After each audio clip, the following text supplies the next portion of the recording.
I hate this part. I hate this part too. Every I can damn just time. I can just cobble together some sort of a weird little intro thing that would be very on brand for what we're doing these days. I'll just say, hey everybody, it's Lisa and Dawn here for another tarot in Hello. practice. We're doing this super casual like because we're out of practice with formal YouTube things these days. Oh, you know what? And what? Sorry. I just realized. Is that why Sorry. it's blue? I just realized I needed because I picked the camera up with my hand and put it in its place, and I was just With your like, whole thumb? "Uh huh." I was like, I bet there's a fingerprint on it." Okay, I'm That's probably sorry. why you're blurry. You're probably not blurry anymore. I'm not. I'm totally fine. Oh my goodness. Oh, Okay, okay. Okay, so we're gonna have a conversation. We're gonna attempt to have a we're gonna conversation attempt. about burnout. I literally almost Hmm. said boyfriend, about boyfriend. We're gonna attempt to have a conversation about We can boyfriend. talk Okay, about listen. boyfriend too. Like that's Yeah, totally like fine. it's gonna come up because it's so relevant to burnout for me. But okay, so Hmm. let's kick it off with we both touched base, I think, probably like mid-January, and we ended up kind of realizing we were both kind of in a bit of like pre-burnout slash burnout kind of situation. So I figured we could just Yeah, talk about it. I Like think I was tarot, full on in it. yeah, I think by the end of January, I was just done. I was yeah. just done. That's how, just to reassure everybody, she's not gone, going anywhere, I'm not leaving. going anywhere. I'm not leaving TarotTube. Like No, I needed a break, but I appreciate all yeah, the nice messages from people that were worried about me. But like really, I'm good. yeah. I mean, for reference, that's because you made a video on your channel I did. talking a little bit about tarot burnout. Mhm. Yeah. Yeah. Like so just to kind of frame the conversation, first of all, I guess I'd like to say that burnout is so super normal whenever you're immersed Mhm. in anything, hobby, work, anything. Hitting kind of a wall, I think it's just normal human experience stuff. Yeah. So I hope that in talking about this we can kind of normalize it a bit too and be like, hey, Yeah. this is a thing that a lot of us experience and it's okay, and it doesn't mean that you're falling apart or that you hate your hobbies now or you hate your job now, but sometimes you just Mhm. hit this point where it's like a lot, right? So I Mhm. guess with you, I would ask, like, was there a point at which you kind of knew you're careening towards burnout, or was it like you didn't really realize till you were in it? No, I think I knew it was coming because I had the really big push to get stuff out at the end of the year. And then you add holidays on top of that, you add stress on top of that, just everyday life stress and all of that. And Yeah, I think that what happens, especially around the end of the year and the beginning of the next year, too, is that we get like really, really excited about all the new things that we're going to be doing. But then we also feel this pressure to like finish up before. yeah, I think that's real apparent when we come to this space and we talk about like tarot studies and all that yeah. kind of stuff, like the all the different practices and things like that. And it's like there's this big push at the end of the year. We see it in videos too. Like there's a lot of videos that hit tarot tube at the end of the year. Yep. And then it dwindles. And I think that there's this collective energy that happens where we're all making this really big push to get to the end of the year, to get everything done, check all those boxes off the list, right? And then so you can dive into the new things in January or in the new year.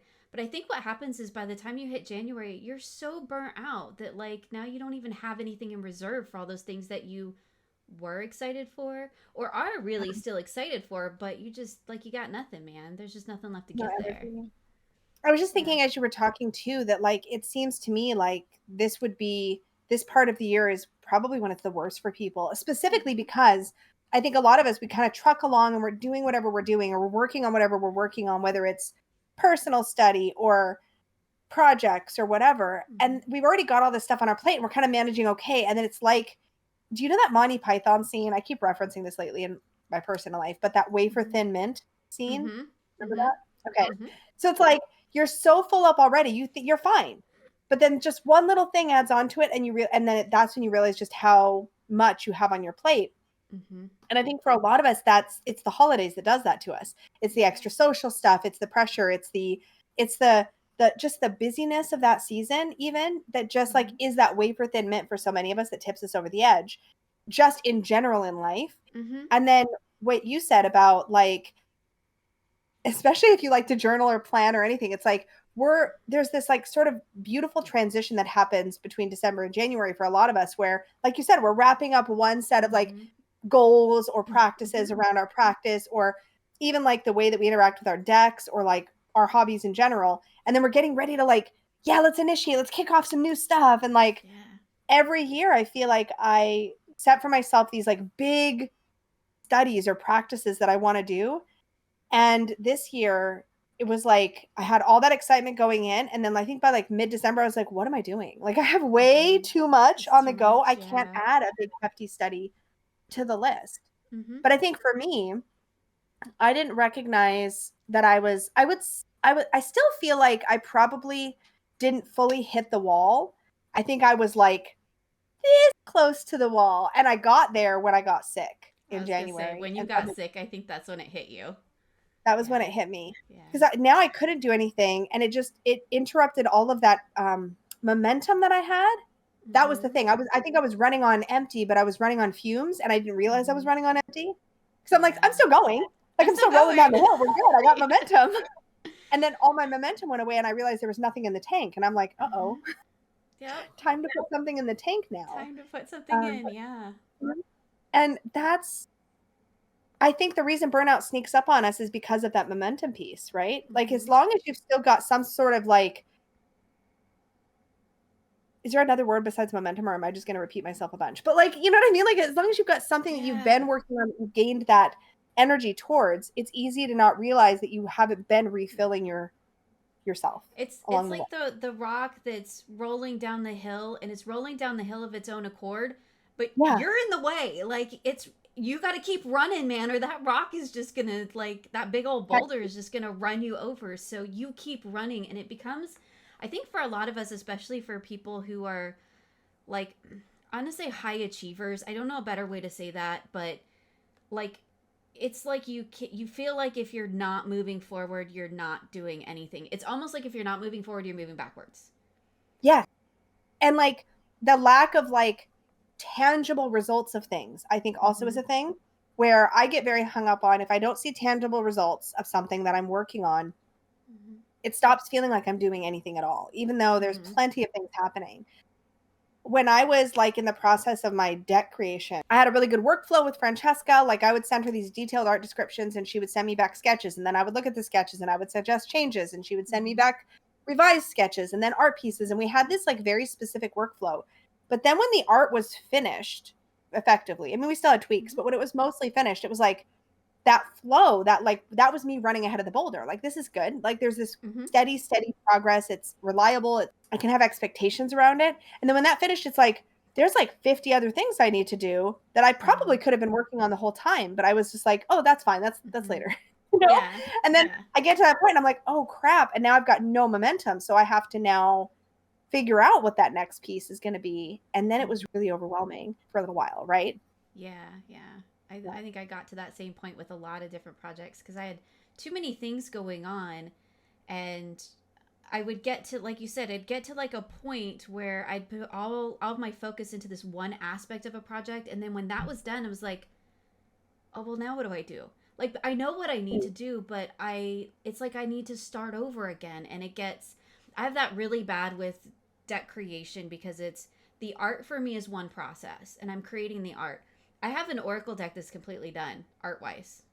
It's been done for like 6 months now.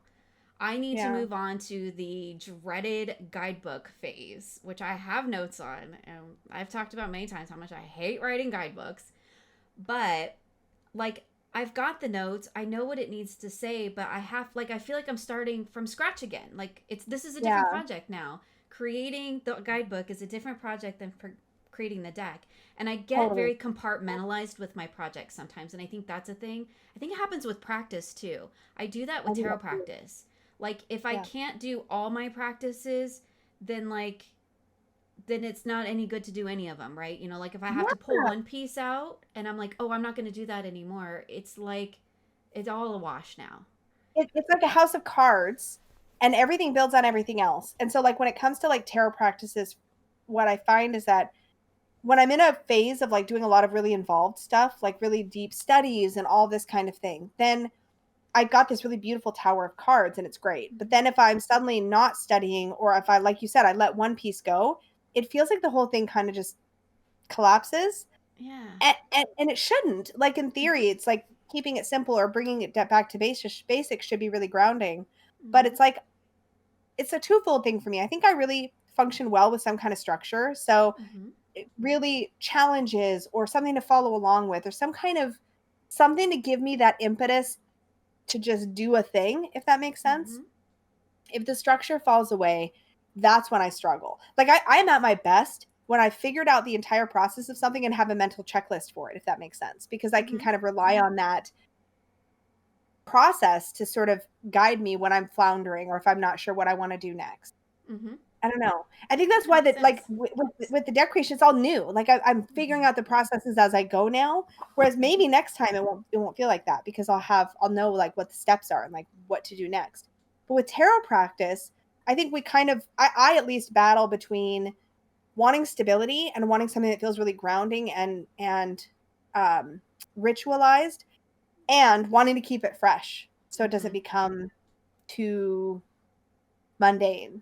Yeah. You know? I'm in the exact same space. Do the exact same thing. It's like I think I talked about that in my video too when I was talking about like brushing my teeth. I don't want tarot to become brushing my teeth.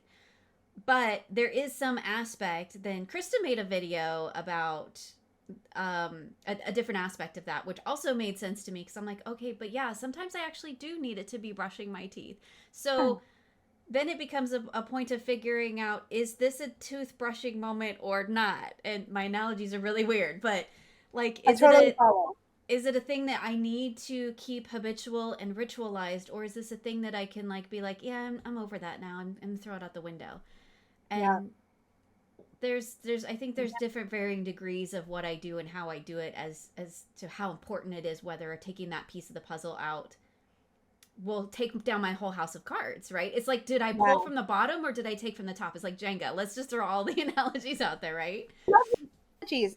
I also think there's a piece that we could talk about here around the difference between being committed to something because you know it's good for you or it serves your mental health or your well-being in some way, and being obligated to something. Like it's Mm-hmm. kind of like I show up in areas of my life because I'm committed to those areas of my life, and that feels good Mm-hmm. even when it's mundane like brushing your teeth. I'm committed to keeping Right. my teeth clean. So like that Right. that matters. Mm-hmm. But I'm not brushing my teeth out of obligation. I'm not trying to please anybody else. I'm not trying to impress anybody else. There's no like other people's perceptions around that I'm trying to meet. I mean, one could argue that, bad dental hygiene, not good, but like I'm just saying, Right. like, it's not coming from that place of obligation. And I Right. think that's kind of the difference. When I can start to piece apart, this is something I'm committed to. So, yes, sometimes it's going to feel a little mundane versus I'm just doing this, I'm just going through the motions because I feel like I'm supposed to. That Mm-hmm. for me is the dividing line. And I think that's what happens for me on YouTube, and something I try to, Peggy and I talk about it all the time, but I try to always stay aware of, am I doing this because I'm committed to this and it nourishes me in some way, or it nourishes the community in a way that then nourishes me because I feel good about Mm-hmm. it? Or is this something I'm doing because I feel like it's expected of me and I have to show up a certain way to be valuable or valid in this community? Mm-hmm. And so I'm constantly trying to check in and like make sure I'm not doing things for the wrong reasons, because those things Mm-hmm. will burn me out then, Yep.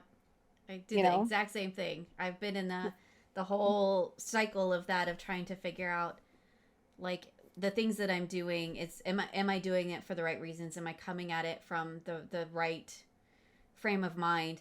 And sometimes, like lately, if I can't make a video that I don't feel hits in that authentic space, I don't put out a video anymore. And Yeah.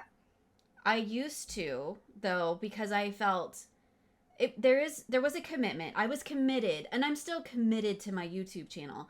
But there was a Same. commitment, and part of it for me was trying to get out of my marketer brain. It's still a thing that I completely fight on a daily basis, of trying to get out of that, because I know what I'm supposed to do, but I don't want to. There's a reason I left that industry. I was thinking about this earlier Yeah. as I was driving around. There's a reason I left that industry. I don't want to do that anymore.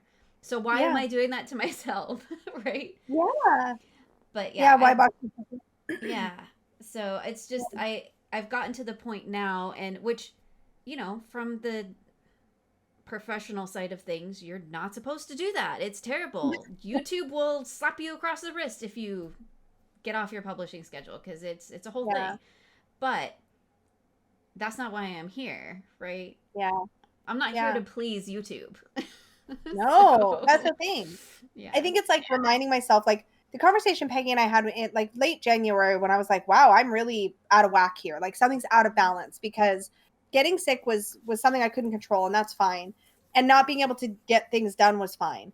But what I realized and what I think I ended up talking with you a lot about during that period of time is like I was like, wow, like literally everything I do is for an end result. There's a product coming out of every single thing I do. And like I'm not the type to come home and like curl up and just read a book. I'm the type to come home and work on my projects, you Mm-hmm. know, work on videos, edit, like plan content, plan work on my deck projects, all this kind of stuff. And all of that sort of had basically consumed all of my time, which it Mm-hmm. was all enjoyable, but I just realized that it was way out of whack because then when I couldn't be productive, there was literally nothing left. What do I do with Yeah. myself? I literally didn't know. That's how Yeah. come I started playing that game Yeah. because You I and was I like, were in what do this I do? we were in the same boat, because it's like when you take all of that away, what do you do for you? Yeah, That's not about being for, like, you and I playing that game. Yes, we stream it, but that is for nobody else but us because we yeah. enjoy it. The funny thing about that is that, like the way that I described it when I would talk about it is like that was literally my life preserver when I was drowning Mm-hmm. because I didn't realize how badly I needed to create a commitment around something that was not the hustle or not productive. I needed Right. something that literally I could commit to that was for play, that was Mm-hmm. for frivolity, that was for fun.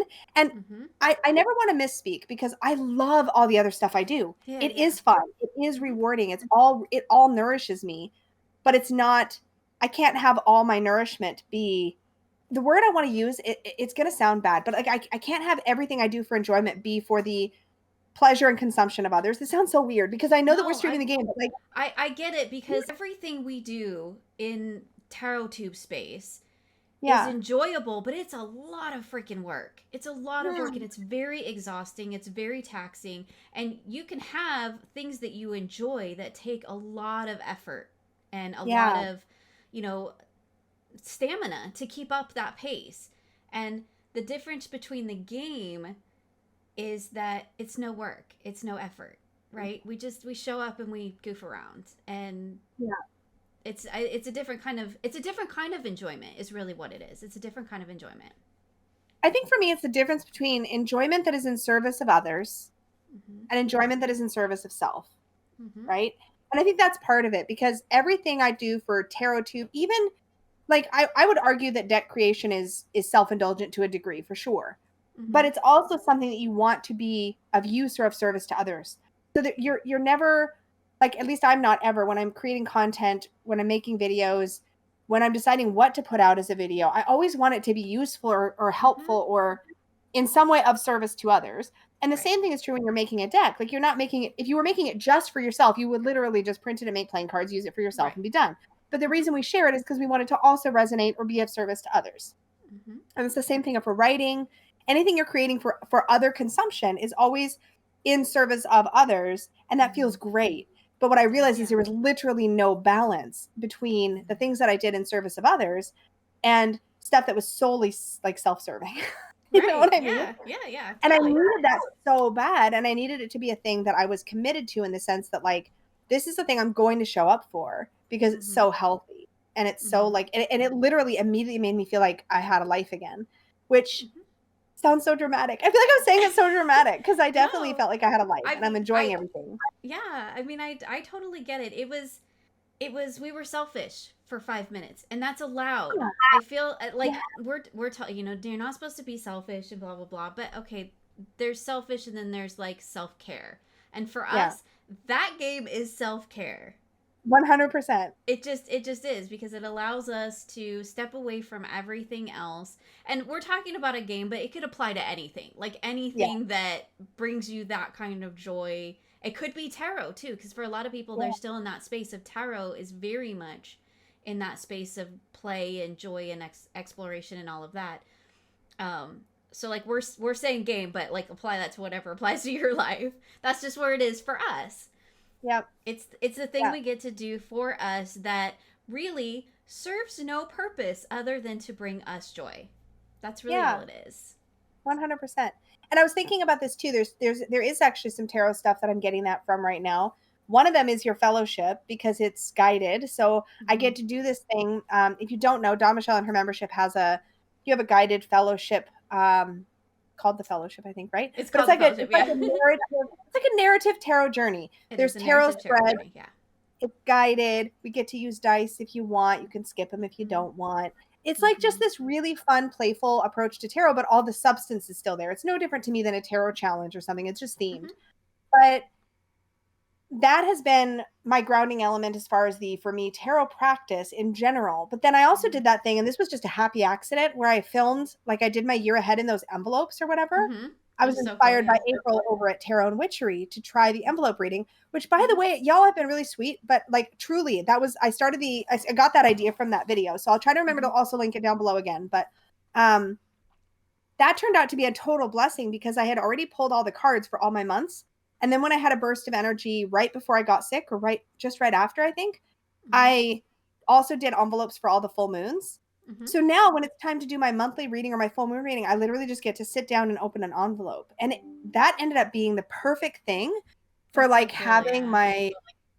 my stuff already done. So it didn't feel like this big effortful thing to sit down and do a monthly reading or a moon reading. It's all just done It's all for there me. I for just you. get to soak it That's so up. cool, yeah. I wish I had thought to do that because that probably would have made things so much better. It's so nice because I was like super sick. And like I remember like mid-February or mid-January, I opened my envelope and I was like, I would have never sat down and done a reading for me when I was Mm-hmm. feeling like that because it Yeah. just energetically would have felt like so much. But it was so lovely to just sit there. I mean, I didn't do a lot. I pulled out my cards and I kind of looked at them and was like, okay. And then I Yeah. like left and came back to them later. But I still felt like was able to do it because I'd prepped in advance. So Yeah. I don't know if that quite qualifies, but it definitely helped to have some stuff that's more guided to do to keep me on like connected to that part of my self-work. Mm-hmm. But I would say between that and the game, I'm starting to feel a little more sane around Yeah. everything right now, you know? Same, yeah. Yeah. Yeah, I use the fellowship in I think for January that's the main I'm not sure I may have pulled cards a time or two, but that was it. I just did the fellowship. Like it's enough just to do on its own. It is like Yeah. 3 activities a week or at a time or whatever, but Yeah. that was the only tarot that I really connected with. And then this month I've started like slowly. Okay, well here's another thing I did. I bought a deck related to our game that I personally relate to our game. And Yeah. so I have been using that as a way to kind of help me bridge the gap between these two things that I love, basically, right? Yeah. This video game and my tarot practice. And so now I have a tarot deck that takes me to that video game place, and then I merge them together, and I do readings that kick my butt every time I do them, but I do readings from like as if they're in alignment with that world. Yeah. I'm trying to figure out how to say like it's my boyfriend deck because like It's your boyfriend it's my deck. boyfriend deck. I'm trying to explain what that is, right? It's my boyfriend deck, Yeah. but it's a way for me to engage with that, and that's been really helpful. Even though it's rude sometimes, but then boyfriend's rude sometimes, so it's really fitting. Like it's kind of funny actually, It is but funny. It's similar for me. Like I'll pull I've kind of gone back to basics in the sense that I'm doing the fellowship stuff, but then I grabbed an oracle deck that I've been enjoying. I'm doing that thing where like I pull out this oracle deck and just pull out a single card, look at it and go, oh, that's a neat message, and like put it away. Like just a basic card of the day kind of thing. Nothing I'm sitting with super heavy. And that's been really nice too. And I'm starting to find my way back. But I went for me, probably 5 weeks, almost 5 weeks, not really doing any tarot. mm-hmm. Um, and it was kind of a nice little break. It's a But nice I've had little longer break. breaks Oh yeah, too. I've had Yeah. year-long breaks. Years, plural. Years. Yeah, for sure. Yeah. I think the thing I'd want to do is kind of demystify the idea. I think sometimes when we hear burnout, we kind of panic. And I've been like doing this thing where I'm like, I'm not quite in burnout. I've just been like, I even did it in this video. Like I'm not quite, but like I almost got there. So I think you But were I think there. that's yeah. I Yeah. was there with you. I watched it. I think you were there. I was there. But I think that's partly because there's a stigma that burnout is one of those Mhm. things that like when you hit it, you're going to be in it for like years, well, months or whatever, for a long Mhm. time. And that may be the case, but it's not always, Yeah. because I feel like I'm already getting my groove again. So it Mhm. doesn't have to be this thing where it's like lasts forever and ever and ever. And also, it doesn't have to be a thing that automatically means you stop everything. Sometimes Mhm. burnout is like you pare back. Sometimes burnout is like you make more time for other stuff. You shift your priorities. Mhm. You figure out the stuff that matters. Like the first thing I did is sat down with Peggy and we talked and we're like, okay, we don't want this to obviously go take you further away from things that you enjoy. So what can we Right. do? And I was like, well, I still want to do YouTube. I need to make sure that I'm doing the kind of content that isn't overloading me right now. So I pulled back Mhm. from some of the fancier content, I guess you could say. Mhm. I don't want to focus on like trying to come up with exciting new series right now or new Mhm. ideas. I want to do the stuff that just feels comfortable and connecting and like focus on that. And so we sat down and came up with a bunch of strategies like where do we pare back? Like what do we need to reprioritize, rebalance? Because I think there's one version of burnout where you just kind of go screw it all and you walk away and you're like I'm done. You kind of wash your Mhm. hands of it. And I think that's what most of us think about when we think about Mhm. burnout. But Yeah. there's also the kind where you just recognize that it's just a lot right now and you need to readjust so that you don't Mhm. get to that place where you want to just walk away from it all. You Yeah. know? And I There think there's that's there kind of where we've been. one of Yeah. the things I did after January, toward the end of January coming into February, was I readjusted every goal I had. And I Yeah. took a bunch of things off my list. I was like, you know what? That's not important right now. And then I think about that must have been the end of January because then around the beginning of this month, I was like, you know what? I'm not going to have any goals. My goal Yeah. is to just do whatever feels like it's right to do in the moment. That's Yeah. now my goal for 2024. That's it. One goal. I got no plans for any like hard and fast rules or plans for anything that I'm doing. It'll happen when it happens. Yeah. And like deadlines are good and I do need that to an extent. But it's like it's a different sort of thing of being in the mindset of I can do what feels right in the moment versus I need to check everything off this list. And it's really more of a mindset shift than anything. A lot of sense. I think goals can actually create burnout sometimes and can Mm-hmm. definitely create overwhelm, especially if you're the type like I'm the type of person to accidentally on purpose have way too many goals all at once. Mm-hmm. um I do that a lot and I Mm-hmm. partly it's because I get so excited and I have so much energy and I want to do all the things and then Yep. I'm like okay, calm down. Like with a good example, my Kickstarter in my head originally it was going to be February. Then Mm-hmm. I was like, that's not going to happen. I guess it's going to be March. Then I got sick and I'm like, well, I already pushed it out once. I can't push it out again. And then I'm like, listen, it's going to happen when it's going to happen. And it's Mm-hmm. probably going to be April. Hell, Mm-hmm. it might be May. I'm going to have to be okay with that. But then Yeah. I had to have Peggy and other people remind me, like, hey, the only deadline for this is like your deadline. Like Yours. nobody Yeah. else is Yeah. saying you have to have the deck on Kickstarter at this date or nobody's going to want Mm-hmm. it. It's not Mm-hmm. how it goes. That's not how it But works. Yeah. it's scary because Mm-hmm. I want things to hit at a certain time and I have ideas of when things are going to happen, but it's like I don't need to hit some kind of specific like I have a roadmap in my head of all these things I want to happen. But Mm-hmm. like that roadmap can change. And I'm definitely one of those people that if I and I think you're like this too because we've talked about it Mm-hmm. where if we say we're going to do something by a certain date, it's like that becomes the thing we will live and die We by. do it. And Yeah. to our own detriment, right? To our Like own we have a detriment. tendency Yeah. yeah. Yeah. And I think that's why the game I'm going to fixate on this for a minute, but I think that's why playing Baldur's Gate and like the fact that we just kind of ended up bonding over that and the way that it all came about, the reason I grabbed onto it so tightly was because it was like this is something tangible that I can Mm-hmm. also put energy into. And the way that the very, very first time we played together, I felt instantly more balanced and like I could start to do Mm-hmm. things again. It was miraculous. Just Mm-hmm. what making time for something fun, for something playful Mm-hmm. could do to just make me feel like I could also do other things again. Like a Yeah. little bit, be more Yeah. mindful, but like it really made such a huge difference.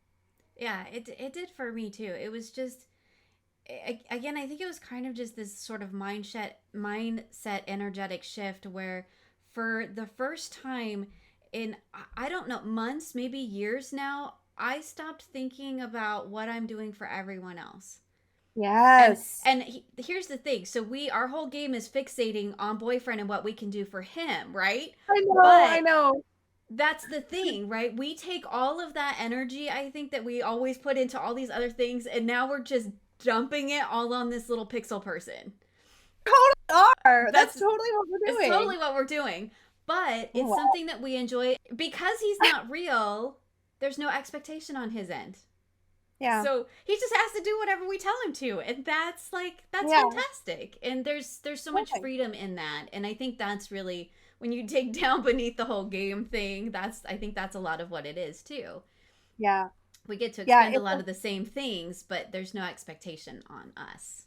It's kind of like how I'll say sometimes it's easier. People really get stuck on self care being selfish. But if you can trick your brain, if you're the type of person to think self care is selfish, if you can trick your brain into doing something for yourself that feels like you're kind of doing it for somebody else too, Mm-hmm. that's a good way to, it's a good gateway to self care, right? Mm-hmm. And in a way, I think that's also part of why us playing together worked so well, at least for me, is because while I know that I'm showing up for myself, I also feel like I get to show up for you. So there's that Mm-hmm. extra motivator of like, it's not just for me. And that somehow makes Right. it better, It or does. easier. Yeah, Yeah. it's like it's shared self care. It's no different, Yeah. I think, than like if you get together with somebody and you're like, I don't know, gonna go to a spa together, or you're gonna go out to Yeah. coffee. We just go to an imaginary world. That's what we do, and And feel beat things. things up and do things, Makes blood hearts and make blood hearts, and do terrible things in our underwear. Um, we absolutely do the worst things in our underwear. I've made videos about it. yeah, there's videos on the channel. It's been a really incredible outlet. And I also think too, having this place where we can like disarm ourselves more. We don't, Mm-hmm. there's no, we've let go, whether or not there's actually any expectations of our behavior over there, we don't care. So We we're don't just care. like, we're letting our freak flag fly in every possible Uh-huh. way. And it's funny because I feel like I do that on my channel, but it's different because I also have that part of my brain that's like, but I also want it to be useful. I also want it to be of service. Yeah. I also want this, I Yeah. want that. So it's just really nice to have a space where we don't do Yeah. that. And it just balances things out really nicely. Yeah. But It's really nice because we get to show up. I think for both of us, like we try really hard to show up authentically on our channels. But what mhm. you're seeing is only one side of us. What you see Yeah, over there is also authentically us. It's us completely uncensored and unhinged, but totally unhinged. totally unhinged. But it's also it's just a different way that we can show up and that we can be authentic and share different aspects of ourselves. We are sharing it with the internet, so to speak, because we stream, which is just for fun. But it's more about we share it with each other. Spend more time and energy and whatever engaging with one another about the game than we have with anybody else. Mm-hmm. Whatever. Like, yeah, it's, I feel like I'm fixating on the game because it's been so impactful for me personally, but Mm-hmm. I think the larger picture here too is just that for us, it felt like the gateway. I'm not trying to speak for you. I'm just trying, like, I feel like we No, had you, this you shared can speak for experience. me all day long. We're in the same space, so it's all good. Yeah. But it's like that was our doorway out of the muck. Like, if you're walking Mm-hmm. through quicksand, it's like there was this door and it said Baldur's Gate 3, Romance Mm-hmm. the Pale Elf, right? And then Mm-hmm. like we walked through the doorway and now we're not in quicksand anymore. And that's what it felt like. And it just happened to be that we landed on something that was exactly what we needed in that moment for both of us. But Mm-hmm. at the end of the day, it's anything if you Mm-hmm. recognize that like your life is out of whack or out of balance or everything you're doing is like focused in one direction. It's no different than if you're hyper focused on your relationship or you're hyper focused on Mm-hmm. being a mom and you're neglecting yourself, or you're hyper focused on your work and you're neglecting yourself, like whatever it Mm-hmm. is.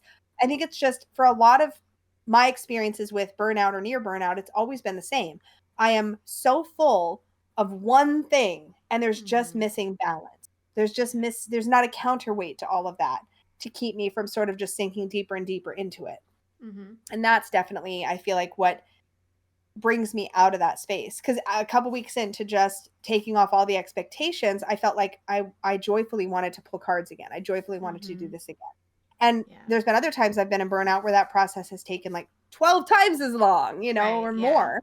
Yeah. So it's just finding the right balance for I you. think that we sometimes use the term burnout, but what we actually mean is more of we're noticing an imbalance. And Yep. so Get out of then whack. we become hyper aware of it. And I think Yeah. burnout's just a handy little term to use. But I feel like that's more of what it was for me, because I didn't actually stop making content. I was still making No. member content. I didn't Yeah. actually stop pulling cards. I was still doing my fellowship. What I did was realize that I was way in over my head with all the projects that I had. I had way more to do that I could possibly do in any one given day. And it left no space, like we were talking about, for me to do anything for me. That was just for me. Like, the Yeah. only thing I did for me was manage to get into a bathtub and be like, that's my 10 minutes, right? Yes. I think that's the thing is, you know what's missing, or what I identified was missing, was the flexibility in my life to be spontaneous. Mm-hmm. Like on Sunday, when I was just like, I think I had filmed a video and had just edited it, and I was going to film another one, and I'm like, no, it's just not working. It wasn't clicking. And I like messaged you. I'm like, do you want to play with me? I'm Absolutely. like, Always. but we have, because we've created the space now, and this is the thing that I had been missing, and I didn't realize it. We Mm-hmm. both ended up creating space in our lives to have some flexibility and some spontaneity. I've Mm-hmm. got some flexibility now where because I've reduced the amount of pressure I'm putting on myself when it comes to YouTube, I have a little bit of flexibility. If Peggy's like, let's go grab a coffee. We Mm-hmm. randomly on a Saturday night walked down to check out a new grocery store near us. That was so fun. It was such an exciting little outing. But normally it's like, well, I've got to film like 3 videos, and then I've got Mm-hmm. to get them all edited and get them all scheduled, and I have to do it in Mm-hmm. this way, or I'm letting somebody down. And it's like, what about my life? Like, I've got to make sure I Mm-hmm. have time in there for my life. And Right. if you're weighed down with, because I do this to myself, right? I'm like, Mm-hmm. I let people down if I don't have a video on this day and this day. And the Mm-hmm. reality was that I think getting sick and not being, literally losing my voice physically for 3 full days, could not talk at Mm-hmm. all. I couldn't film, even if I wanted to film. And Mm-hmm. it made me realize how scary it was to be like, oh my God, I'm not going to have a video go out this week. I don't think I'm going to have a video go out next week. Holy crap. I had to cancel member things. That was Mm-hmm. the scariest part. My members were amazing. They were like, no, Mm-hmm. no, really, like, skip it. It's okay. Yeah. But it's like I thought the whole world was going to come crumbling down if I didn't get that content up. And being sick and not being able to made me realize that the world doesn't actually fall down. And it's Yeah. actually okay for me to ease up just a little bit here or there as I need to. Okay, if I skip a video, no big deal. If Mm-hmm. I don't have an idea, I don't have to come up with an idea. I can be more Mm-hmm. organic with it, which is what I did in the beginning. It's just kind of more Yeah. coming back to roots again with it, I think. Yeah. Oh, You know? same. I think you and I both, we're planners. Like, We are we're planning. planners. And Yeah. we like to plan things, and we sometimes live and die by our plans. And I think that's one of the things that, like, yeah, like, is so great about the game, because we do, but to really satisfy our need to plan, we do have a standing game date night, Yes. and that's there. So it's like we have that anchor, that root. And I think this is like a really good thing to do with any sort of thing you're actively involved with, whether it's a game or cards or whatever, or some other hobby or whatever it is. We Reading. have that commitment that we've made to each other, because it is just a commitment to each other, to show Yeah. up and to spend time together on Tuesday Yeah. nights at 6 p.m. We just Yes. happen to be playing a game that we just happen to stream to the rest of the internet. But that's not what Yeah. it is. It's us No. making that commitment to each other. But we've also created this space, like you were saying, that we can just, hey, let's go play. Like, which Yeah. neither one of us have really had for how long? A couple years at least, right? Like, Maybe 4, maybe 5. yeah. Yeah. Because we have so lived and died by our schedules, by our plans, by our goals, by all these things that we want to do, which Yeah. again was all that output stuff of, like, the being of service, because it Yeah. is nourishing, but it's a lot of work. Yeah. And it's recognizing, yeah, it's that space for flexibility and spontaneity that I was missing. And the moment I eased up, I was like, wait, that means I have more time just here and there to just, yeah, to be, again, I'm going to come back to spontaneity, but just being able Mm-hmm. to have wiggle room, which I Mm-hmm. hadn't had for myself. And 100%, I think if you're the type like us to be a planner, that Anchor Tuesday means that we're going to actually make the time for that self care. Mm-hmm. That part's important, but we're also giving ourselves that freedom to be flexible, be spontaneous, just pop on, do Mm-hmm. this, do that. And I'm also playing the game with my wife. I'm also, Mm-hmm. doing other stuff, but it just gives us that opportunity to yeah, I feel like I'm talking in circles, but I just keep wanting to say that that spontaneity, that room for spontaneity is actually a really, really big deal. And I'm It not a is. It's really spontaneous person. important. I'm Yeah. 100% a planner, Same. but I need that room. And I Hmm. don't think I realized how much I needed that room. Yeah. I Yeah. think that you can that same thing I think can apply to a tarot doing a tarot practice too, right? Or Yeah. any sort of practice, a witchy practice, any sort of practice. Yeah. Because having that anchor, that could be a reading you do every week, or maybe you do a moon reading, or maybe Yeah. it's a whatever seasonal thing. If you create something to serve as that anchor point, and then just allow yourself the freedom to do whatever Right. in the meantime, yeah, to Yeah. play with cards, to pull cards when you want, to go wild and not use a spread, right? Just throw some cards down on the table, right? I do that a lot. See what happens. Yep. Just see what happens. But having those anchors, and I kind of realized, and it was actually the game, I think, and having that anchor Tuesday for us made me realize that I do have that with my tarot practice too, right? It's my membership, which makes sense for me, right? It's my fellowship. That's my Yep. anchor. If I do Yep. nothing else, I still feel like I have been productive with tarot because I still did that, right? Yeah. And even though that's something I created for everybody else, it is an output thing, but I do it too. And when I do it, when I'm in my space and I do it, that's just for me. Yep. I haven't even been sharing my readings like in my Discord or anything because it's just been solely for Yeah. me, and that's fine. Everybody else's, which is fantastic, but it's Yeah. it's really cool to be able to have those anchors, and then that allows the freedom to do other things. I think that's Yes. really important with tarot because I feel like there's a lot of content, and I've made a lot of it. Like it's all half of it's on me, right? I've made a lot of it, but there's a lot of content out there about study and practice Yes. and ritual and all of this, and like all of that is good. And if you're in the space where that's nourishing for you, that's great. But like just because the rest of Tarot Tube is doing it doesn't mean you have to, and that's a really hard thing to, I think, like, walk your walk with that because we do want to engage, we want to talk. It's really hard, like when you see a bunch of people and they're doing this tarot study, for example, right? Yep. And to I be was the just gonna one say. to be the one that says, "Oh, I'm not going to do it. I don't have time," because you do feel like, "Oh, I'm going to miss out." And it's not so much the This is practice. it. No, Yeah. it's exactly like we talk about fear of missing out or FOMO when it comes to buying decks or the latest trend in decks or whatever. We do not talk enough about fear of missing out when it comes to experiences. I want Mhm. to do the deck and walk with everybody. I want to do the freaking Hallow Quest and The I want Hallow to do Quest, yeah. a deep dive into all these different things. Mhm. I don't want to miss out on any of it. And I Yeah. love studying with people. And I'm like, Mhm. this is the first year that I have not had a big like study goal, like a big Mhm. thing. I was gonna do HelloQuest this year, and I was like, listen, Lisa, you can't do it. You can Yeah. want to do it until the cows come home, but you don't have room Mhm. in your life for it right now. So I didn't do it. I've got monthly deck studies I do with my membership, but those are low key. Mhm. We keep them gentle and easy.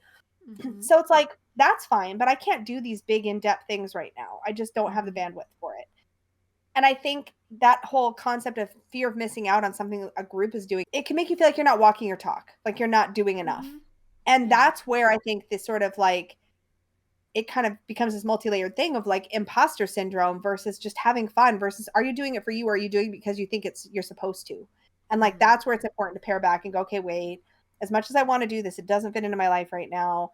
I Mhm. can do it later. It's okay. I think it's the Yeah. community part. Like for me, that's what it is. It's to be able to do this thing I love with people that I care about, and that like that's the whole point, right? That's the whole Yeah. point. Yeah. And when I It's can't, the it makes me connection feel that like, matters. yeah, it makes me feel like I didn't show up like I should have. And That's exactly it. Like yeah. I know that I'm getting overwhelmed when I'm not watching. This is the funny thing. I think we've talked about this. If Mhm. I'm not watching if I'm not watching a lot of Tarot Tube, I'm like, oh, something's going on because Mhm. I don't just make content. I'm consuming content because I love Mhm. this topic and I love this community. When I'm not feeling it enough to watch, that's a pretty good indicator that something's up. Mhm. Something's shifting for me or something Mhm. needs more balance. Because yeah, I don't do this. I wouldn't do this by myself, like in this Yeah. way. Yeah. Like it's not I'm not in a silo all by myself. Like for me it's about being part of a collective who is sharing and giving and receiving that sort of collective energy with each other. And it's just it feels Mm-hmm. really good to participate. It So does, yeah, I yeah. think it's the participation that's the thing. Mm-hmm. And I want to participate in everything. And then I have to Me remind myself I too. can't, Yeah. you Yeah. know? Yeah. You have to pick and choose. And most of the things, though, that we do in this community, though, like if you're here long enough, you'll realize they cycle. So it'll come back around. Like if you miss It it this definitely does. time, it'll come back around. Somebody will do another study of this deck, or somebody will do another activity of this type, and it cycles. And so there's always going to be opportunities, I think, to participate. And also you can participate in ways that are in alignment with where you are right now. For example, like the deck and walk. Not everybody does the deck and walk in the same way. And that's No. really important, I think, to remember that you don't have to do it in the way that you're seeing one person do it, right? You can Hmm. take that and you can modify it and do it however it works and fits into you into your schedule. I do that with my own membership stuff sometimes. Like if I don't have time to do all of it, I just don't. And it's like I wrote it. If I don't feel the spread prompts that I wrote and I'm like that doesn't work for me, I just don't do them. I do something different. And that's there's freedom and spontaneity in that too. But you're also getting the structure and the anchor of whatever it is that you're doing. Like the same thing with like moon readings or anything like that. Like moon work's a big thing in this community too. I'm terrible at moon work. Like Same. So bad. so bad at it. I'll be really good for like a while and I'll do the whole 9 yards, man. And that's another thing that I do and something that like personally trying to work on, but I think it's something that a lot of content creators do where we get into something and then we want to do all the things with it, right? So now I'm at this point where, okay, I can't do this 10 things around this, but could I do 5 of them? Oh So my God. yeah, that's where I'm trying to like, okay, trying to readjust my own expectations over what I do. It's the same thing. Like, I can't do 5 different month ahead style tarot readings as I used to. I just can't No. right now, but I could do one. And I can do Yeah. one, and it's only 3 cards. That's all I did in February. It's not a big, elaborate process, Yeah. and it's What not is it all the about? things. What is it about tarot practice? I'm exactly the same way. Tarot and magic. I have a tendency, or witchy practices. I have a tendency to like, if I can't go all 9 yards, what is that from? What is 9 yards from? What is that? What is that? It's is it a it's like Is it a football, football right? reference? I I don't don't. I know. think Is it's it a a sports? sports ball. I don't. I think It's football. it's It's sports football. balls, Lisa. It's sports balls. Sorry, I Yes, got I'm a distracted by that. writer. That's a thing I do. I love you so much. The there's something about me that makes me want to feel like if I can't do it in the most like elaborate way possible, then it's not worth doing. And it's Yeah. so hard for me to like simplify. Mm-hmm. And the envelopes really help me with that. But it's the same thing with YouTube. Like I want to shout out more small creators, so I create an entire elaborate series around it and then get overwhelmed and I'm like, "What how did I get here?" Well, I got here because I don't know how to keep it simple. You know what I mean? You And and we have no chill. When we do something, no. we do it, and there's no like there's no halfway point. It's No. why we work together well too, but also Yeah. it means we have no chill. So when we're in, we're in. We are Yeah, when we're committed. both in, when we're both into We're something, like forget it. Get out of our way. yeah, get out of It's our gonna be way. Exactly. but it's like creating a deck. It's like don't create just one deck. I have y'all, if you only knew like what I'm Mm-hmm. doing right now. But like yeah, it's like I want to do it all and I want to do it all right now. And part of that is because there's so much passion. But Mm-hmm. then passion is a fiery thing. And Mm-hmm. fire can burn really hot and Yep. then go and beyond. So you want to Yeah. I'm trying to work more on paring back those big flames and kind of nurturing coals. But like you said, I think it's relevant for a lot of people, and I think that we've been talking about kind of burnout on a big scale, right? Yeah. But I think burnout happens on little scales too, and those are important, I think, to be aware of too, because it can be a certain like you could get tired, burn out of a certain deck, burn out of a certain practice, burn out of a certain type of way of journaling, and I think part of acknowledging that burnout is then also making some changes to, adjust for that. So like if I get tired with one set of decks, I put them away and I get some others out. Or journaling, I'm terrible about switching journals up because man, I get burnout on journaling real quick. I know, like Yeah. that sounds like something I really shouldn't like say out loud, but it's a It's valid thing. though. It's There's valid. some, okay, you know what it is? New journal or new journal practice energy is exactly like, what do they call it in certain communities? They call it new relationship energy. It's like that Mm-hmm. honeymoon phase where it's Yep. so exciting in the beginning. And I think this is the thing with like deck studies and stuff too. Mm-hmm. It's so exciting and there's so much momentum in the beginning. And then the reality of it sets in and you're like, oh, but then you've committed to it. So then you feel guilty. So then you don't want to let it go. So Mm-hmm. then you hang on to it and then you get really sick of it. And it's like this horrible vicious Yeah. cycle, Oh, yeah. instead of. There's the shame cycle. We should talk about the Yeah. shame around it because I think I even said, I'm pretty sure it was in the burnout video I did, but I said at one point that I feel like I shouldn't be coming on here and saying these things, right? Because I have a Yeah. tarot channel. So I shouldn't come on here and say, y'all, I'm not doing tarot right now, right? I'm not Yeah. watching tarot. I'm not buying tarot decks. Okay, well, I'm not buying many tarot decks. Rephrase that because I did buy a couple. I know you're not off the wagon completely. You know I'm what I not mean? off the wagon completely. But Yeah. like there was like this whole like obviously I didn't let it stop me because I still made the video, but in the back of my mind there was this whole like shame spiral. That sounds really dramatic, but there is that in the back where it's like I'm not supposed to say these things because, Yeah. of XYZ, right? And it's not okay to be burnout. And when you are somebody who has like built your reputation around this thing you do to come on and say, "Hey, I'm not doing that thing right now." Right? Yeah. But I Yep. think that's very specific to me. That's just a personal reference. But I think it happens in just talking about burnout in general. Like you were saying, it's like one extreme or the other. If you're burnout, then you're just done. But that's not necessarily the case. And there can be a lot of shame around that. Like it's the same around like deck shame or I don't even know. We've got lots of shame in this community. What's up with There's that? a lot of shame. Yeah, there's a lot of shame, but I think it's like also like you want to show up and be that presence for other people. But if you're not that for yourself right then you can't show up authentically in Mm-hmm. that way. And I think that's what it is too. And it's also being on social media. And I know this isn't the only place burnout applies, and I feel like we're talking about it through that lens a lot, but it's valid to say that when you show up in a public way in some fashion, whether it's in anything, whether you're a public speaker, a writer, you're creating content, you're doing whatever, there is a whether real or perceived expectation of how you're going to show up.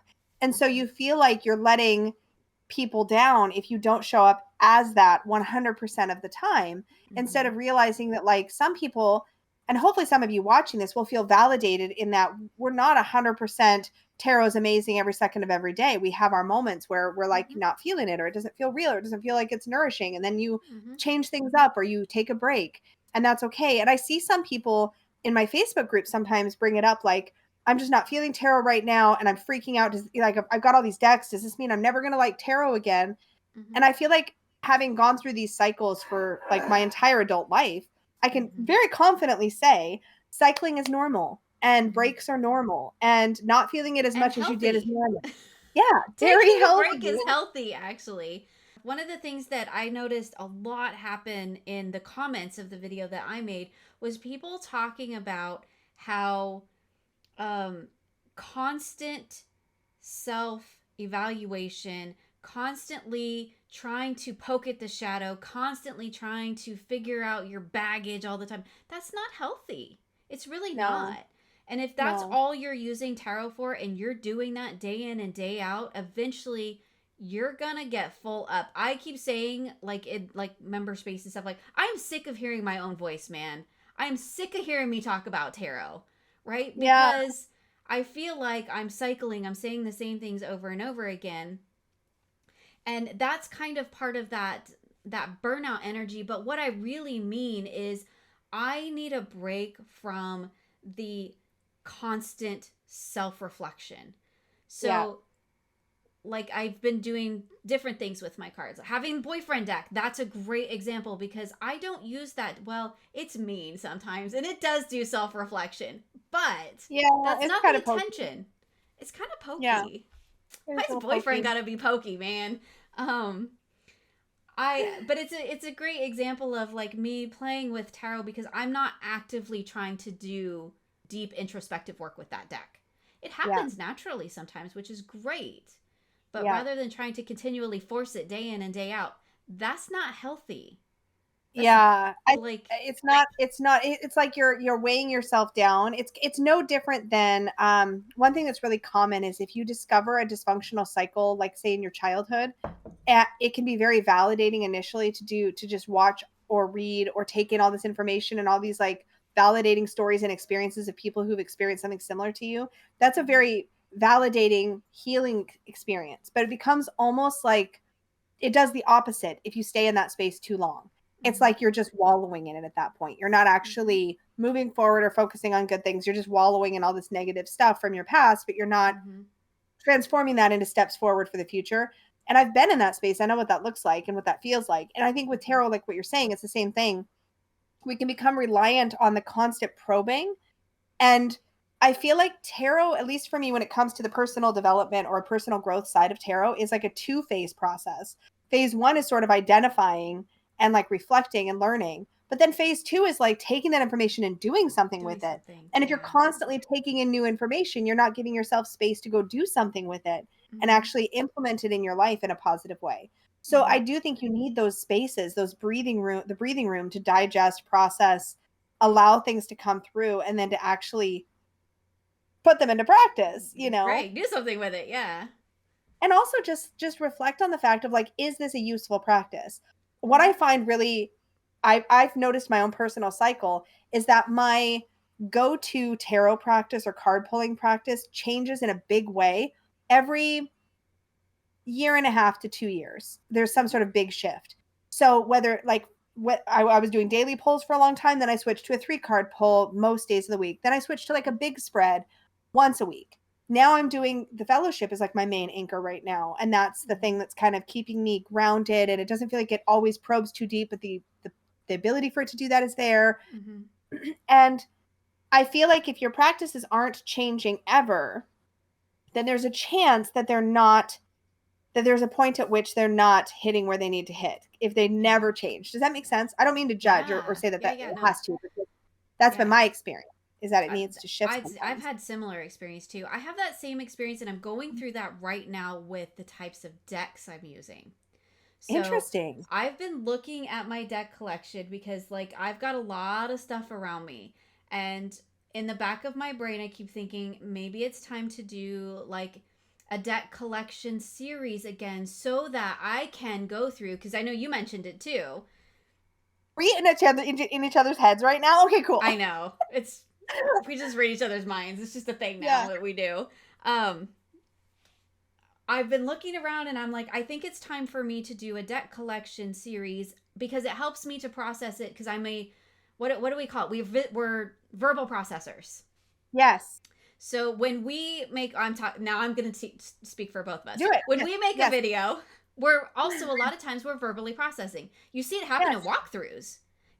That Yes. is us. You're watching us Yes. verbally process Process. that deck, right? Yes. So, making a deck collection for me personally is just as much about me verbally processing through my entire collection as it is just to share my collection with others. And I've been looking around going, I think it's time to do that. But I'm also very aware that my taste in decks, just like my tarot practice, goes through cycles, and I'm shifting away from some of the things that I was drawn to in the last year or two and shifting into different types of decks now. I'm using a lot of fandom decks when I'm working with decks. That's where I am right now, or decks that I relate to fandom. Because for me, that adds a whole different layer to my practice. It's a way that I'm, again, bridging the kind of different things in my life.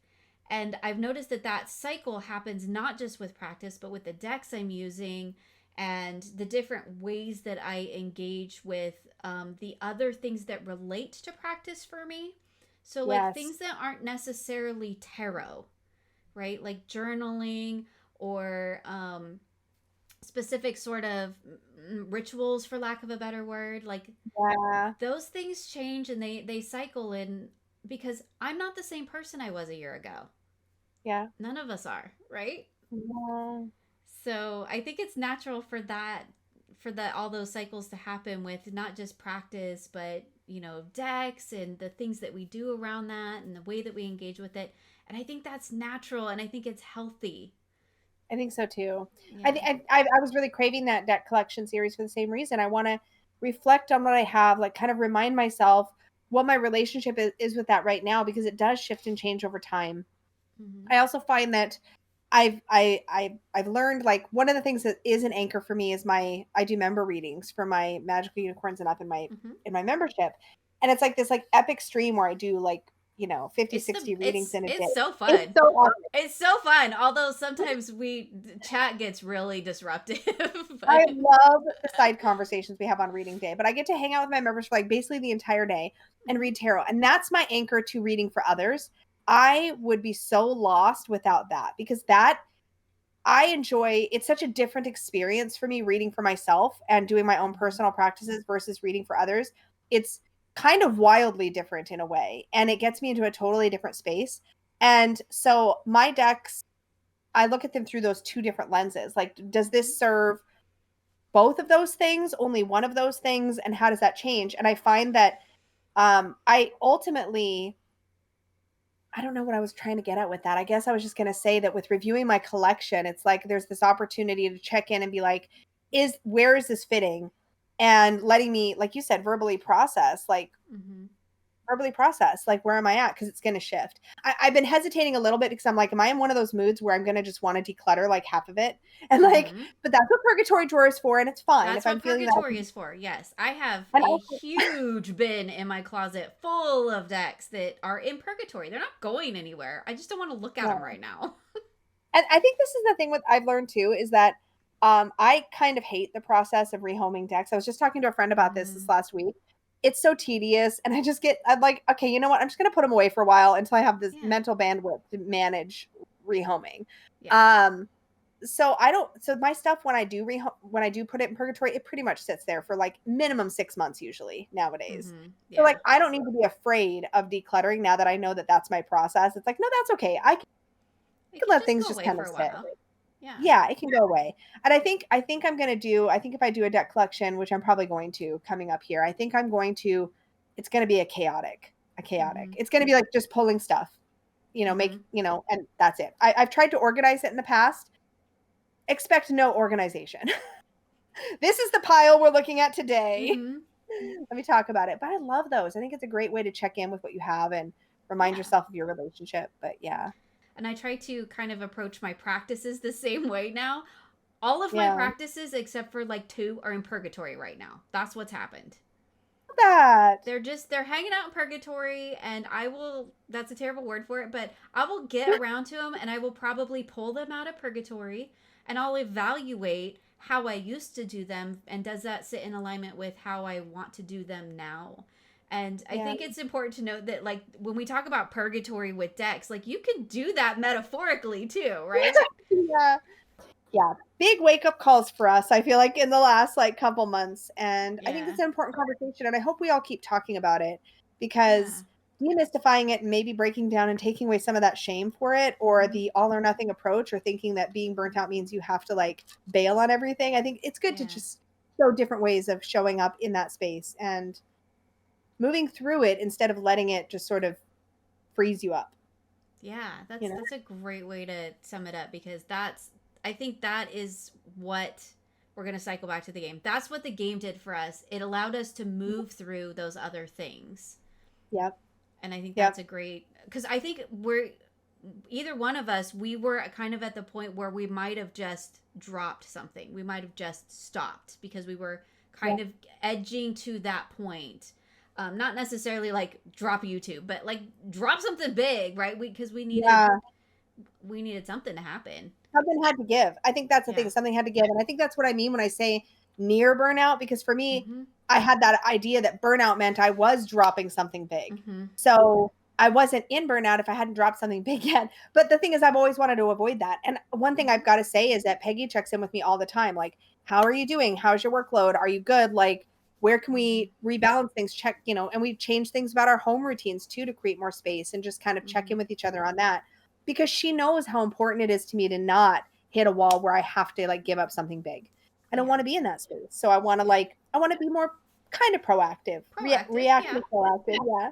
Yeah. Yeah. So yeah. It saved us. That game kind of saved us. That game saved our lives. It did. We're not dramatic about it at all, but like it really did feel like a life preserver. Truly, it did. We were both drowning. We were drowning. Yeah. And that was the life preserver, and we climbed all up on it, and away we went. I'll never let go, Dawn. I'll never let go. Well, that's good because we have like 4 other games planned. Yeah, we're gonna do this forever. It's like it's completely taken over my other channel. I do not care, and I make no apologies for it. That's what that channel is now. It's gonna be Lisa and I gaming and doing ridiculous stuff in our underwear for however many years. Forever. Yep. It won't be forever, probably, but it'll be for a very long time because we have a very long time. And we are planners. See previous. When we say we're going to do something, we end up doing it. Yeah, we do it. That's how we roll. Yep. Thanks, y'all, for hanging out with me, Dawn. Thanks for having this conversation. It's a meaty one. I think it's good to. It's kind of like an elephant in the room. I think sometimes on YouTube in general and social media. So it's kind of cool to pull back the curtain and show you all the background of all of it. But we go through it too. It's all good. Yeah. I think we all experience to some degree or another. So support each other in the comments, be kind, all that kind of stuff. But yeah, we're not going anywhere. We're just, rebalancing things. Thank you so much for hanging out with us. And until next time, may your magic always shine from the inside out. Bye, y'all.